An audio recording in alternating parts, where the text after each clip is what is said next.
Assalomu alaykum hammaga. Hurmatli omonmisizlar? Charchamayapsizlarmi? Kanalda yozdim. Oltinning narxi nimaga quladi deb va shunga kechki payt gaplashamiz deganim. Men gol sozmoqchi edim, tushuntirib nima qilib. Yo'q, boshqacharoq formatda qilaylik. Video tarzda qilaylik. Chem kattaroq informatsiya bo'lsin, ma'lumot to'liq bo'lsin, chala yoki tushunarsiz holatda bo'lmasin, grafiklarda qo'shib, misollarni ko'rsatib qilsa yaxshiroq bo'ladi degan maqsadda qilindi. Xudo xolasa bu video YouTube'ga chiqadi, YouTube'da qo'yiladi o'zi. Обязательно ko'rib nima qilasizlar ham bo'ladi. Bundan keyingi holatlarda ham dalgasrochniy ideyalarda yoki-da makroni yoki texnik skini bitta qilib, mana shunaqa tarzda qilib beramiz. Inshaalloh manfaatli bo'ladi hammaga.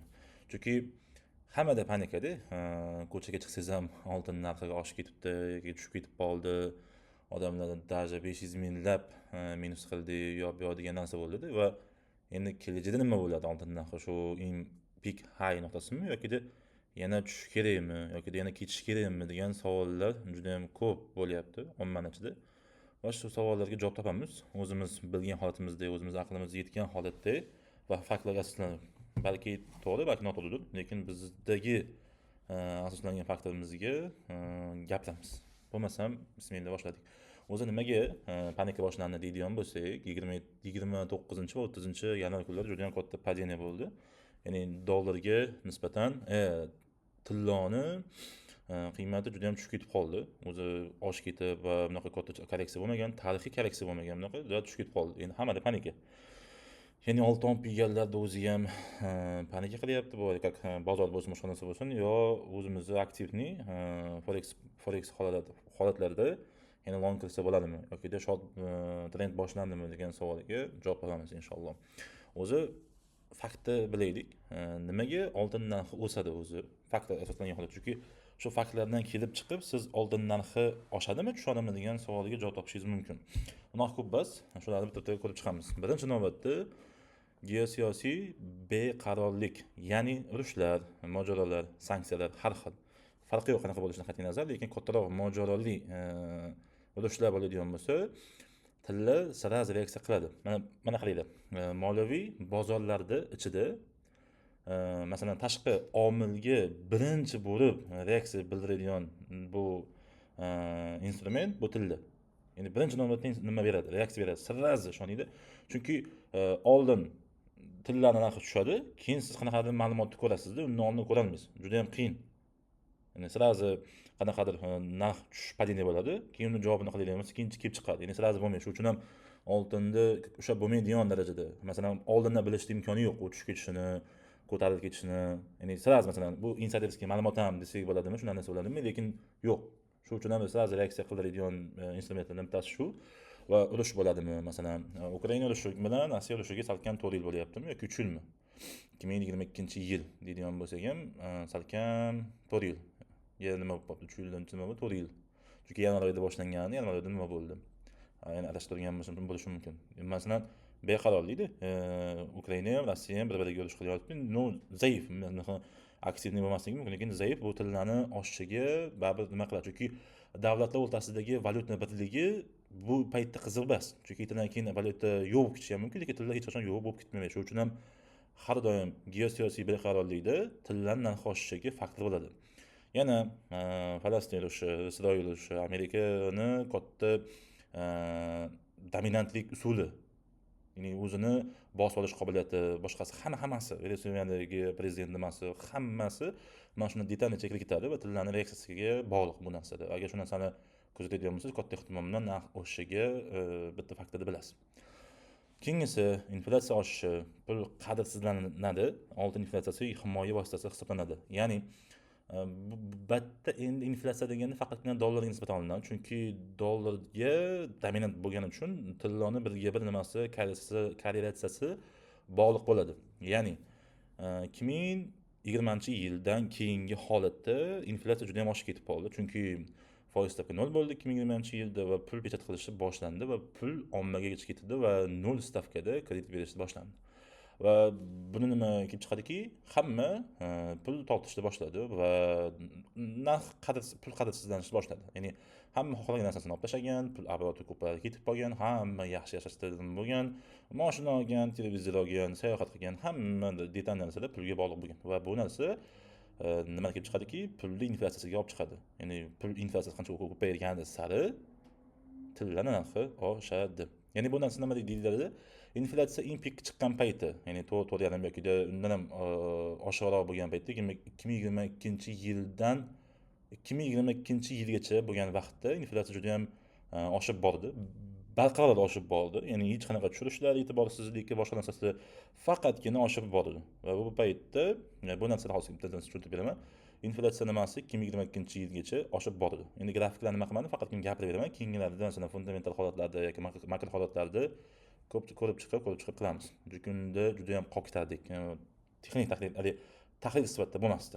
O'shaning uchun ham tilda 2022-yildan buyog'iga, ya'ni o'ng tomonga juda ham oshib borgan. Ya'ni inflyatsiyaning pikka payti va samasa borda investorlar nima qiladi? Inflyatsiya pik bo'lgan paytda odamlarda o'z pul qochadi va foiz stavka ko'tarilishni boshlaydi va bu juda ham yomon. Va tepaga chiqqan sari bu masalan inflyatsiya baland va foiz stavka balandlagan sari tillarni nisbiy oshishi unaqa masalan kuchli bo'lmadi. 2024-yilgacha kuchli bo'lmadi. 2024-yil va 2025-yilga o'tgandan keyin juda ham oshgan. Chunki u paytda foiz stavkasi o'zi 4.5 ga chiqib bo'lgan. Shuning uchun ham narx juda yuqori bo'lib oshib ketdi. Asosiy faktorlardan bittasi inflyatsiya oshishi. Masalan, hozir pul qadrsizlanib yotibdi. Pul qadrli, o'zini qadrini yo'qotyapti. Ya'ni dollar nisbiy pastda, inflyatsiya baland hozirgi holatda.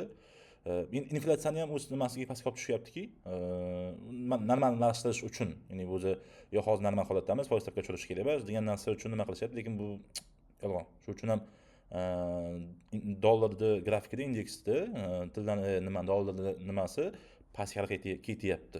Juda yomon holatda. Xo'p, keyingisi foiz stavkani pasayishi, ya'ni Fedni qarori bilan foiz stavka pasayishi.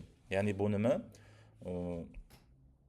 Aytganimizdek, inflyatsiya oshib borgani sari foiz stavka 0 turadi va eng pikka chiqqandan keyingina hammadan pul yig'ishtirish uchun, oddiy tilda aytganda pul yig'ishtirish yoki nima qilish uchun foiz stavkani ko'tarilishni boshlashadi. Ya'ni baribir hamma statistikani, hamma ko'rsatkichni ma'nomaga, ya'ni o'rta qatlamga yetkazish uchun shu narsani qilishadi. Va bitta narsani bilinglar, foiz stavka qancha past bo'lgan sari davlatni qadrsizlanishi shuncha yomon. Ya'ni juda yomon bo'ladi. Shuning uchun ham sizlar masalan foiz stavka 0 ga tushdimi, sizlar ipni olib chiqa olishadi. Ya'ni unaqa ko'p turmaydi. 0 ga tushdi va yaxshi. 0 ga tushishi investorlar uchun va oddiy masalan traderlar uchun juda ham yaxshi. Chunki 0 ga tushgandan keyingina pul pechat qilish boshlanadi va pul pechat qilingandan keyin ommaga juda katta miqdorda pul kirib keladi. Va bu narsa nima qiladi? Investorlarga, biznesmenlarga, oddiy xalqqa hamma narsa gullayashni davlat bo'lib ketadi. Ya'ni hamma yaxshi yashashni boshlaydi. Shuning uchun ham foiz stavkasi eng pikka chiqqan payti yomon, eng yaxshi vaziyat, eng minimal vaziyat yaxshi deyiladi. Shuning uchun ham shunaqa. Masalan, foiz stavka hozir 4.5 dan pasayishni boshlagan. 4.5 da juda ham ko'p turdik. 2025-yil yanvar oyida 2024-yil noyabr oyida o'zi bitta tushirishni boshladi va 2025-yilda katta ehtimol bilan tushirishi kerak edi, lekin yo'q, biz yaxshi holatdamiz, biz bunaqa deb Pavel juda ham ko'p yolg'onlar bilan olib keldi va oxirgi 2025-yil sentyabr oyida ishsizlik darajasi, yillik ishsizlik darajasi chiqqandan keyingina bu narsani yashirishning imkoni bo'lmadi va foiz stavkani tushirishni qarorini qildik va avgust yoki sentyabrdan bu yog'iga, ya'ni sentyabrda bo'lgan yig'ilishda, adashmasa sentyabr yoki oktyabr, vallohu alam, yilning oxirigacha 3 marta foiz stavkani tushiramiz degan qaror qabul qilindi va bu narsa 0.25% bilan tushirildi. Va bu tillarni oshishiga juda ham katta faktor qilib berdi. Bu narsa bu bo'yicha kanalda ham aytdik, ya'ni prosentniy stavkaga tushadigan bo'lsa, katta ehtimol tillarning narxi oshadi. Lekin prosentniy stavka tushgan vaziyatda tillar narxi ham ozgina tushadi. Bu korreksionniy holat, chunki katta banklar yoki markaziy banklar yoki katta ig'roqlar pul olib kirish uchun oldin korreksiya qilib berishadi, ya'ni arzon narxda qilib berish kerak. Shuning uchun ham pastga tushirishadi. Buni men tushuntirib berdim. AQSh dollari zaiflashuvi, ya'ni o'sha pastga ketgani sari bu yomon. Ya'ni bu tillar uchun yaxshi, dollar uchun yomon.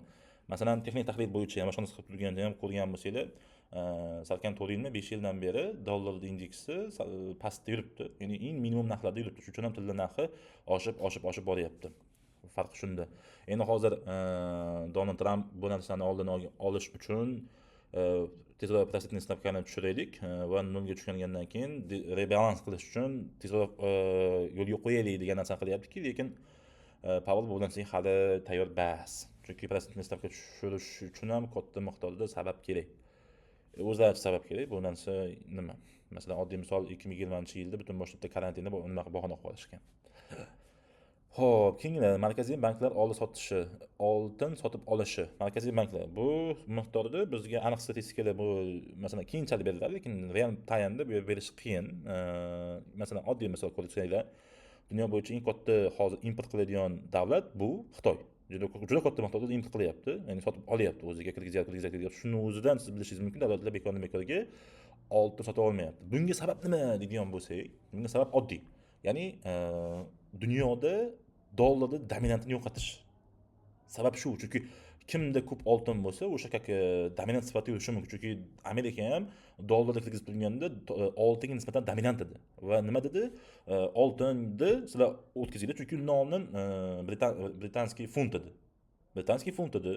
Funtdan keyin dollarni qo'yishdi. Dollarda hamma ikkilanib turgan payt nima deyildi? Nobor bu narsa yo'q ketadigan bo'lsa, agar sizlarga biz tillo beramiz deyildi. Va tilloni rukaçka qo'yib ko'rsatildi, lekin hozir bu narsa yo'q, tillo yo'q.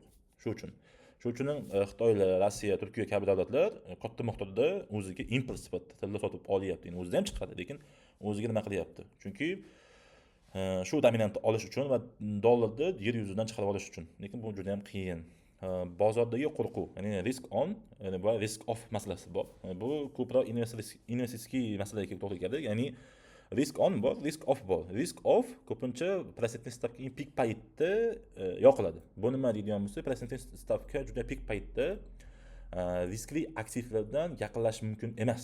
Ya'ni bu narsa nima deyiladi bo'lsa, kriptovalyuta, fond bozori, ya'ni S&P 500, Nasdaq bo'lsa, boshqasi bo'lsa, stok bozori, ya'ni riskli aktivlar, ya'ni bitta miqdorda pul tutganingizda u 20-30% oshib ketishi barqaror. Ya'ni u pul yo'q ketishi ham mumkin yoki tepaga o'tishi ham mumkin 20-30%. Shu narsa risk on payti deyiladi. Ya'ni riskli aktivlar deyiladi.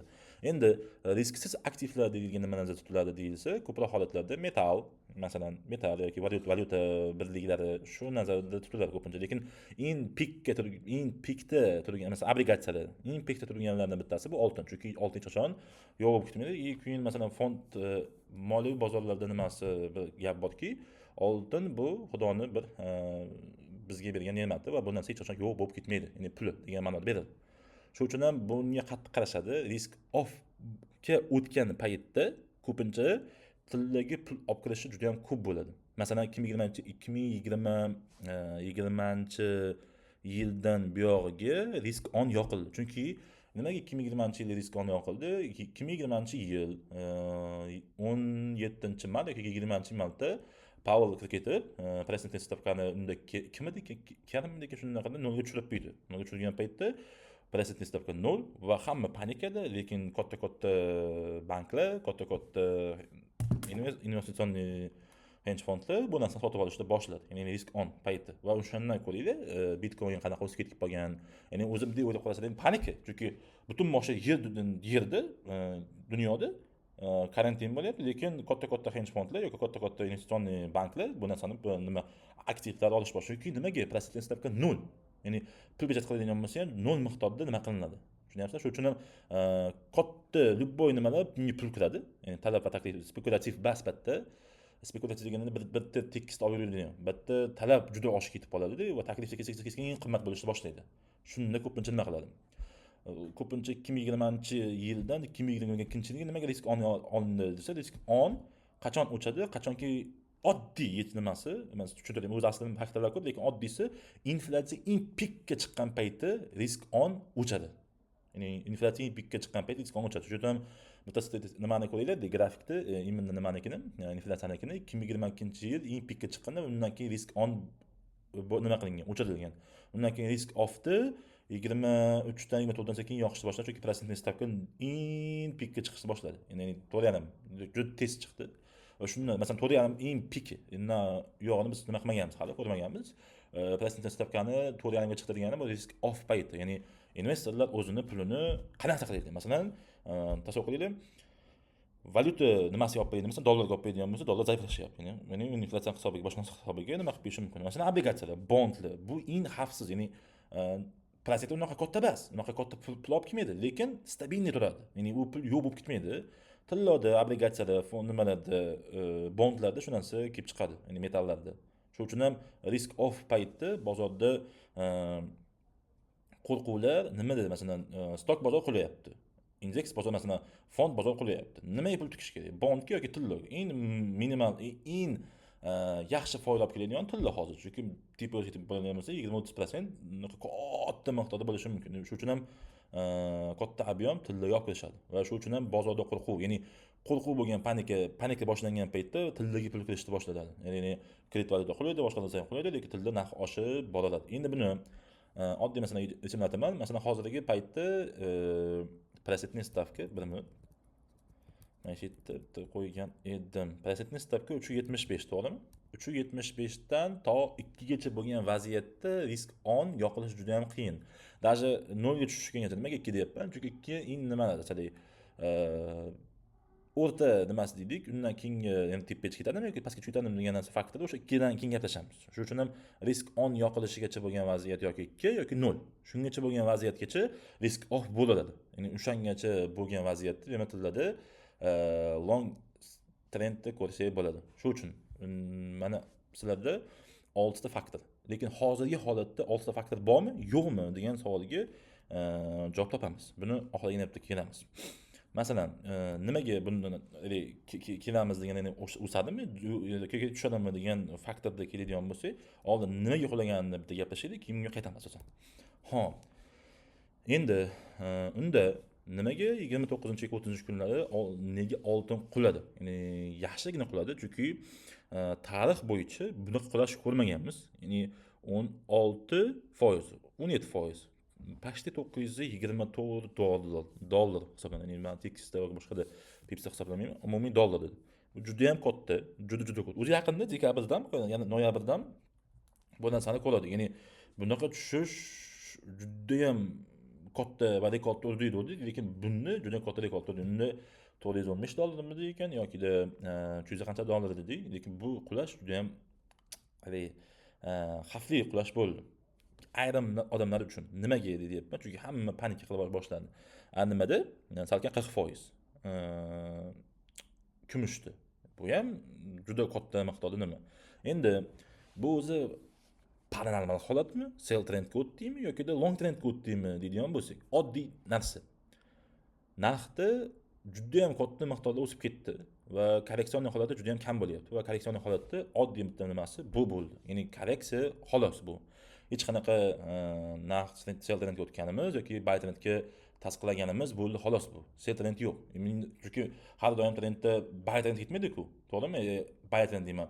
Faqatgina impulslar ketmaydi-ku. Impuls korreksiya degan termin bor hamma, to'g'rimi? Xuddi shu ma'noda korreksiya bo'ldi. Endi sabablarda birinchisi, asosiylardan bittasi 29-nimada kechqurun. Endi bu 29-kuni ham, keyin bu nima kuni? 28-kuni o'zi kechqurun desak ham bo'ladi. 29-kuni nimasiga o'tgan edi. Bunda hali nimaga o'tmagan edi. Payshanba kuni o'tmagan edi. Chorshanba kuni kechqurun bo'ladi bizda. Xo'p, endi bu O'zbekiston vaqtini hisoblayapman, shuning uchun. Prosentniy stavkani katta ehtimol bilan tushirish kerak edi, lekin faktorlar nisbiy ko'rinmagan. Chunki har yilda boshida stok bozorini bilasizlar, yanvar oyining xarakterini ko'rib, keyin boshqa holatlarda ko'rib chiqadi. Endi shuning uchun rasvo oy deydi stok bozorchida. Endi qaranglar. Prosentniy stavkani o'tgan yilda juda ham ko'p 0.25 qilib tushirildi. Va 3.5 dan 0.25 qilib tushirildi.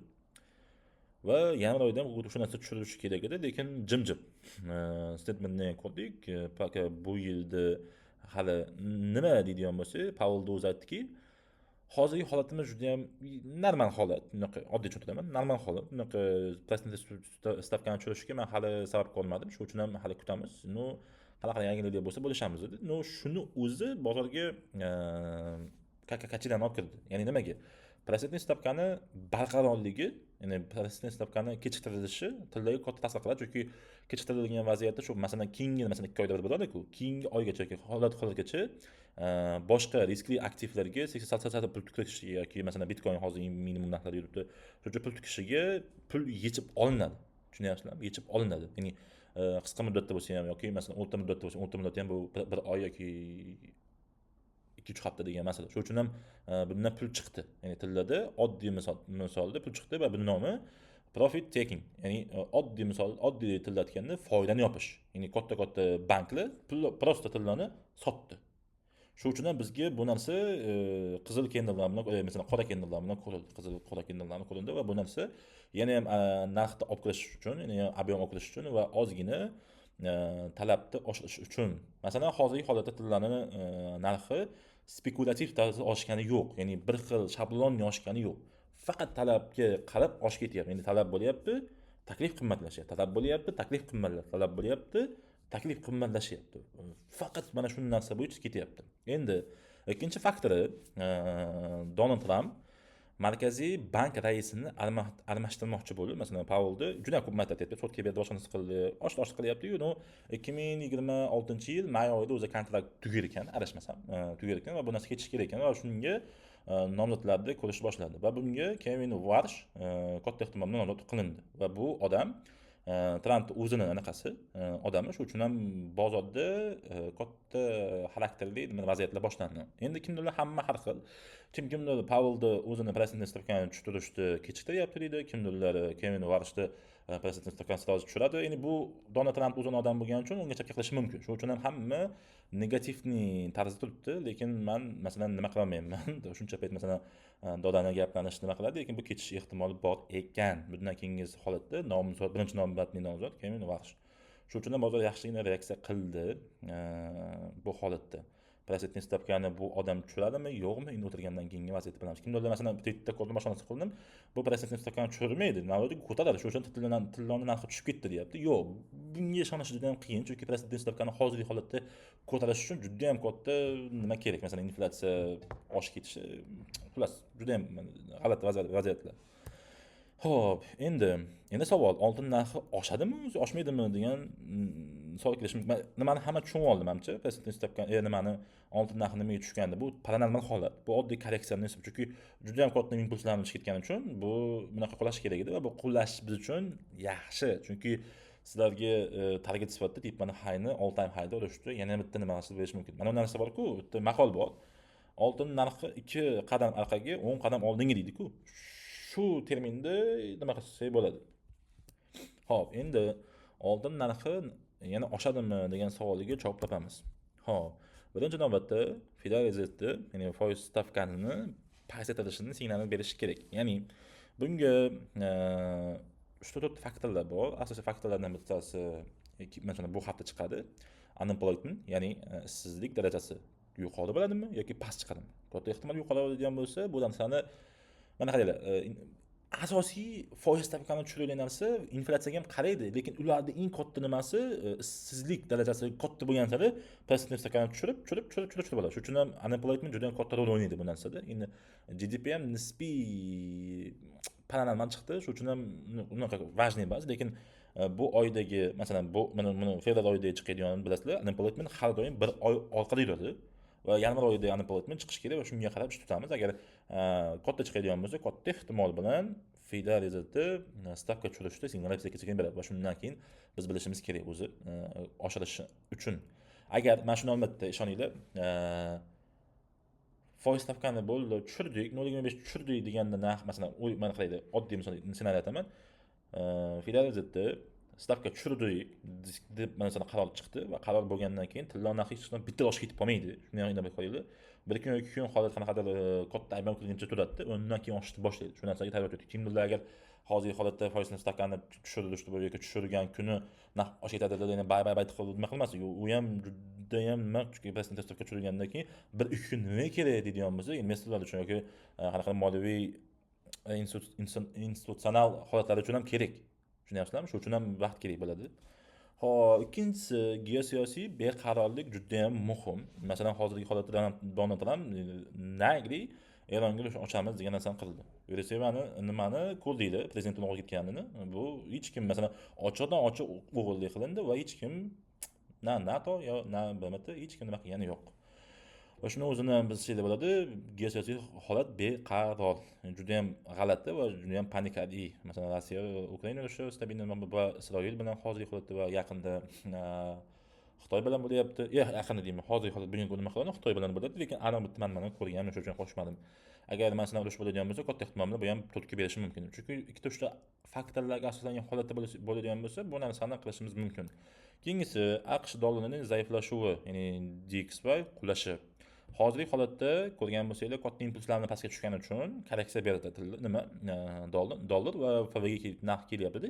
Buni ko'rib chiqamiz texnik tahlilda va hozir как impuls, korreksiya va yana impuls bilan pastga tushishi kerak. Va shu narsani agar bo'ladigan bo'lsa, agar texnik tahlil tasdiqlanadigan bo'lsa, bu narsani dollarda chuqurlashini va oltinni oshishini ko'rishimiz mumkin. Har doim bu korrelatsionni yuradi. Va keyingisi yana bitta mif yuribdi. Mif baz endi bilmadim. Men masalan bunaqa narsani ko'rmadimki, bitta narsani inobatga olib ketaylikki, Robert Kiyosakini ham bilsa kerak.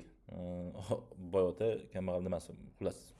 Men o'qimaganimcha, bilmagancha uni esimdan chiqib qoldi va bu odam men internetda, Twitterdan ko'rdim, boshqa narsa ham. Buni dollarning narxi 27 mingga chiqishi kerak katta ehtimol bilan degan frazani olib so'rayapti va katta masalan Bitcoin ham boshqasi ham bu narsa 2025 noyabrda yozilgan post ekan. Uni menimcha oldin yozilgan yoki tahlil qilgan. Endi men oddiy misol aytaman. 27 mingga chiqishini kutib, kimdirlar ochishi ham mumkin. Masalan, yo masalan 5 ming bo'lar, 6 ming bo'lar, 7 ming bo'lar, 10 ming bo'lar, lekin 27 mingga chiqishi juda ham katta sabab bo'la olmaydi. 27 ming juda ham katta narsa-da, tushunyapsizlarmi? Masalan, hozirgi holatda narxi 2,5 mingdan 5 mingga chiqqanda, birga bir o'zini ko'paytirganda bozordagi holat juda ham yomon bo'lib ketib qoldi. Ya'ni kimlardir boy edi, kimlardir nima bo'lib ketdi. Masalan, hozirgi tushishda borku, $650 tushishda Xitoyda kimlardir o'zini o'zi osib qo'ydi, kimlardir o'sha bag'achaga qilib yotibdi. Ya'ni bu holat tabiiy, tushunyapsizlarmi? Bu holat tabiiy. Va 27 mingga chiqishi bu paranormal holat bilan, ya'ni realniy narsa emas. Chunki men o'ylayman, salkam 15 yil yoki 20 yilni, ya'ni vallohu alam biz bilmaymiz. Men bu paytda yoki buni ham bilmaymiz.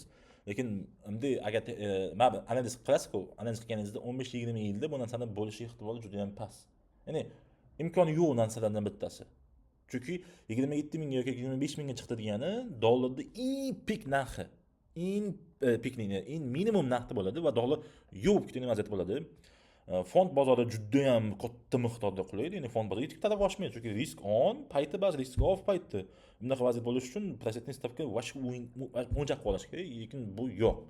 Masalan, 27 mingga vaziyatda bu narsani nerealniy degan narsani oldi so'rayapmiz. Buni bilmadim. Masalan, men bu odam haqida gapirishga nima bilmayman, lekin men o'zim fikrimni aytganimda 27 mingga chiqish uchun juda katta nimalar kerak. Chunki siz 1-2 yilda qilmoqchi bo'lsangiz ham yo'q, bu narsani 5-10 yilda ham даже iloji yo'q. Lekin masalan ekstremal ssenariy bo'lishi mumkin, ya'ni pul tizimining buzilishi. Katta miqdorda masalan oddiy, Alloh alam bunday narsa bo'lmasa, lekin 3-chi shu boshlanadigan bo'lsa, bu narsani ko'rishimiz mumkin. 27 ming. Chunki dunyoda valyutaning parallarni dunyodan chiqib ketishi va tilloni yana bir marta qaytib olib kelish. Chunki masalan u eski nimaga ketamiz. Mana chunki u paytda dollar bo'lmagan, tillo bo'lgan-ku, tillo bilan oldi berdi qilingan. Shu vaziyatga chiqsa kerak katta ehtimol bilan. Lekin yaxshi holat bo'lmaydi. Shuning uchun ham bilmadim bu odam qanchalik nima qilyapti, lekin 27 mingga nega, ya'ni shuning uchun ham kimlarga maslahat, agar 27 mingga chiqadi, masalan, Robert Kiyosaki aytyapti deb long qiladigan bo'lsa, bu yaxshi holat emas. Eng yaxshisi kirib chiqish kerak, uzoq muddatli bo'ladigan bo'lsa. Masalan, realnisi qancha deydigan bo'lsa, 6 ming, 7 ming, 8 ming, 9 ming, mayli 10 ming. Lekin u ham 2-3 yilda, masalan, nimasi? Endi bitta san'atdan sizlarga prosentniy stavkani, masalan, oddiy life hack, prosentniy stavkani bir yoki 1,5 yoki 2 bugungacha bo'lgan vaziyatda ishlash kerak. Masalan, prosentniy stavka o'zi masalan parlatadi yoki o'sha Kevin Ward shatadi. Prosentniy stavkani tushiryapmiz va undan keyin bo'ldi, eng pik paketi keladi o'zi. Agar 0 ga tushadigan bo'lsa, tillarni pul olib kirish keragi yo'q. Unga pul tikish kerak yo'q, chunki u paytda riskli aktivlarga katta pul qiladi. Masalan, tillardan pul olishadi-da, boshqa aktivga pul tiqish boshlanadi. Tushunyapsizlarmi? Shuning uchun ham prosentniy stavkani ko'paytirib berishimiz kerak. Qancha tushgani sari bu yaxshi, lekin eng prosentniy stavkaning minimumi tillarni maksimumi bo'ladi. Shunga inobatga olinglar. Xo'p, endi texnik tahlilga o'tadigan bo'lsak, ikkita texnik tahlil qilib beraman. Birinchi navbatda dollardagi vaziyat. Dollardagi vaziyatda men oddiy nimasini tushuntirib ketaman. Dollardagi vaziyatda 2025-yil yanvar oyidan narx pastga qulashni boshladi. Bunga sabablardan ko'ra Donald Tramp, asosiy sabab Donald Tramp. Chunki tariflar e'lon qildi, boshqa narsa qildi, hammaga cheklovlar qo'yib tashladi va bu narsa dollarning oborotiga katta ta'sir qildi va bu narsani zaiflashni boshladi. Yana bitta faktorlardan bittasi dollar zaiflashi kerak edi bunga. Chunki tezroq protsentni stavkani nima qilish kerak edi. Ya'ni nolga tushirish kerak shu narsa uchun rol berdi. Chunki undan oldingi paytda ham, masalan 2020-yilda ham, ya'ni protsentni stavka tushgan paytda ham o'zi edi. Yana o'ziga nima qilmoqchi. Shuning uchun narx tushib ketdi. Tushib ketgandan keyin yana bir marta nima qilyapti? Masalan, shu uchun ham 2025-yanvardan narxi oshishni boshlagan tillari ham. Xo'p, keyingi vaziyatda narx impulslarini tushib keldi va birinchi nuqtada bizda low yasadi va to'liq qildi va narx yana bir marta highni breakout qilgandan keyingina hamma baribir dollarni zaiflashiga emas, qadrlanishiga baribir ko'proq fokus qiladi, lekin bu yerda qadrlanmadi, narx yana pastga tushib ketdi. Oxirgi fazada yana bu yerda tariflar e'lon qilindi, boshqa narsa holatda qilindi va bu bo'ldi. Va hozirgi holatda narx yana tushadimi degan savol keladigan bo'lsa, katta ehtimol bilan tushishimiz kerak. Chunki tepada o'zi qiladigan ish qolmadi, pastga nima qilish kerak? Endi hozirgi holatda narx 50% keldi, ya'ni arzon, masalan $97 yoki 97-50-500 larga chiqishi mumkin, 98 ham deydigan bo'lsak, masalan OTGga va shundan keyin narx qulashi kerak. Endi prognozlar qanaqa deydigan bo'lsak, birinchi navbatda 93 ming yoki 94 minglar atrofiga tushishimiz kerak. Va bu narsani tillarga nima qiladiki, tillarga katta ehtimol bilan narx oshishiga fokus qaratishimizga olib keladi va bu normal holatda gap. Men uchun nimani dollarda tushuntirdim va 94 minglarda kutyapmiz hozirgi holatda. Bu hozir impuls bo'ldi, korreksiya bo'lyapti va shundan keyin yana bir marta impuls tushib ketishi kerak. Chunki tepada o'zi qiladigan ish yo'q. Hech qanaqa ish qilmadi. Mana shundan qilib pastga tushib ketishimiz kerak. Keyingisi tilla. Даже bittasin tushuntirib ketay. Neftni narxi oshishi ham ancha ta'sir qilib qo'ydi, chunki neft eng pik narxi, eng minimum narxi 54 yoki $55 tepaga qarab ketyapti va bu narsa $71 kuzatishimiz mumkin. Bu urushda masalan beqarorlikka olib keladi va bu normal holat degan gap. Xo'p, oddiy qilib gaplashadigan bo'lsak, masalan haftalik o'tadigan, masalan haftalikda 2025-yil, masalan bungacha bo'lgan vaziyatda mana 2022-yil vaziyati inflyatsiyani ko'tarilib ketishi va shundan keyingina lowda yetgandan keyingina sentyabr oyidan narxni protsentniy stavka bu paytdan katta bo'lish ko'tarilishni boshladi va undan keyin narx oshishni boshlayapti. Narx pikka pik narx chiqib ketdi va undan keyingi holatda 2025-yil nimaga bunaqa katta korreksiya, masalan undan holatda buni normal holat, chunki high low yoki kichkina candlelarni chetyapmiz va bu spekulativ holatda gap desak ham bo'ladi va mana bu holat nima deydigan bo'lsa, bu spekulativ holat bas. Chunki candlelar ko'ryapsizlar, juda ham katta, juda kattalar bilan chiqib ketdik. Ya'ni bo'shliqlar masalan FVGlarni breakout yoki FVGlarni to'ldirmasdan ham chiqib ketdik va bu narsa normal holatda bo'lmadi. Chunki mana holat o'zi range chiqqanimizda ob'yom qilishdi, keyingi holatda mana holatda range chiqqanimizda ob'yom qilishdi. Undan keyingi holatda o'zi bunga retest bermadiki, shuning uchun ketib oldik.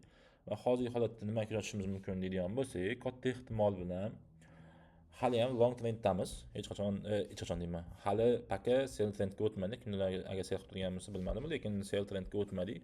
Va mana bu holatda low resistance bilan tushganimiz hisobiga tez chiqib olishimizga jamchalik ishonmayapman. Masalan, hali yurishga kerak, menimcha bir hafta, 2 haftalarcha, bilmadim, bir kunda chiqib qoladi. Chunki tillarning holati вообще hammaga imkon bermayapti. 6000 birinchi targetim menda. Undan keyingisi 7000 desak ham bo'ladi, chunki 7000 ga chiqish kerak. Chunki protsentniy stavka hali o'zini o'rniga tushgani yo'q. Xo'p, endi biz qayerdan bilamiz trendga o'tganimizni deydigan bo'lsak ham, masalan oddiy faktor bor mana shu yerda. Daily o'tamiz. Daily o'tganimizdan keyingina bizda juda ham katta miqdorda ob'yom qilgan nuqta bor. Nimaga deyapman? Chunki mana qaranglar, tilida объем kirgan nuqta qayerdan bilamiz desa, narx impulslar pastga tushgan sari mana shu nuqtalarda объем kirgan hisoblanadi. Va shu nuqta объемni breakout qilganimizdan keyingina mana shu nuqtada katta объем borligini bilamiz va shu nuqtadan pastga olib tushib olmasligiga imkon qilamiz. Chunki katta institutsional banklar yoki boshqa holatlar yoki hedge fondlar mana shu yerda o'zini long olgan va pastga olib tushishga qo'ymaydi. Ya'ni baribir bo'ladi bunaqasi, Ismat Mani ham boshqasi ham. Va bu holatda ko'ryapsizlar, narx pastga olib tushgan. Shuni o'zida nima bo'lyapti? Necha foiz? 11%. Salkam $490 deydigan bo'lsak ham, narxni keyin pastga olib tushdi, arzon narxda olishdi 3900 yoki 3886 dardan va undan keyingi holatda nima bo'ldi? Diqqatga bo'lsak, undan keyingi holatda sekin olib chiqishga low resistance bo'lib chiqqandan keyin high resistance bo'lib ketishi tabiiy va xuddi shu vaziyat mana holatda kuzatishimiz mumkin deyapmiz. Impulslar pastga tushgandan keyingina tepaga. Shunda ham mana shu yerda ham 29-nechanchi oktyabrda nima yozdim esimdan chiqib qoldi. Prezident stavka tushgan shu vaziyatda ham. Mana shu vaziyatda prezident stavka tushirishni boshlagan. Mana bu holatda ham prezident stavka tushirishni boshlagan, narx oshgan. Mana shu holatda ham prezident stavka tushirishni boshladi. Dekabrda nechanchi kuni ham prezident stavka tushirishni boshladi. Undan keyin narx oshishni ko'rdik. Lekin xullas bitta ko'rib bersizlar. Prezident stavkani har tushirganda, masalan, ko'ryapsizlarmi? Har tushirganda, masalan, hali korreksiya ko'ryapmiz. Bu holatda ham shu narsaga tayyor turdik, lekin prezident stavka tushmadi. Shu normal bo'lmadi. Shuning uchun ham bizda juda ham katta devorlar mana shu nuqtada turibdi. Asoslardan bittasi mana shu ikkita devor. Agar mana shu devorlar breakout qilingan bo'lsa, katta ehtimol sell trendni minimum holatni kuzatishimiz mumkin. Ozgina tushishi mumkin, lekin jana tushib ketolmasa kerak degan vaziyatdamiz. Endi buni weekly o'tadigan bo'lsa, weeklyda bizda order blok bor va order blokda respekt qilinishimiz kerak va imbalansni rebalans qilish uchun. Mana shu nimaga mana bu order blok kuchli deyapti? Chunki mana shu mitigation bloki break qilgandan keyin yana bir marta o'sha respekt qilib, shundan keyin trend boshlandi. Trend boshlangandan keyin shuni o'zi ushlab qolishi kerak degan vaziyatdamiz. Bilmadim. Endi shaqaga bergan qanaqa vaziyat bilan kuzatishimiz kerak va shundan keyin long qilishimiz kerak. Endi kutib turgan vaziyatimiz necha? Birinchisi 6000, ikkinchisi 7000. Chunki zerka anaqa psixologik o'ramaydi va buni 6.5 mingdan belgilab bersa bo'ladi, 6.5 mingdan kuchli. Har shahar narx kelganda pastga harakat bo'ladi, har narx shahar kelganda pastga harakat bo'ladi. Shunga hisob qilasizlar. Shu uchun ham bizni fikrimiz paka shu. Long trenddamiz, hali selga o'tmaganmiz degan fikrda, balki noto'g'ridir. Uni Alloh alam yana ko'ramiz. Hammaga rahmat. Charchamaydi. Rubrika oqqan bo'lsa, manfaatli bo'lib turgan bo'lsa xursandmiz. Mana shu narsani ko'paytiramiz inshaalloh. Keyingisi ofitsialniy bugundan o'zi ishga tushdik. Bundan chunki yanvar oyida ishlamasdim. Yanvar oyida ham ishlab ko'rdik, lekin bu yanvar oyi juda chop-chop bo'ldi. Boshqa bunaqa asosan odatda bunaqa bo'lmasdi, lekin juda zo'r bo'ldi. Fevral oyidan sekin-sekin ishlashni boshlaymiz inshaalloh. Hammaga rahmat. Charchamaydi.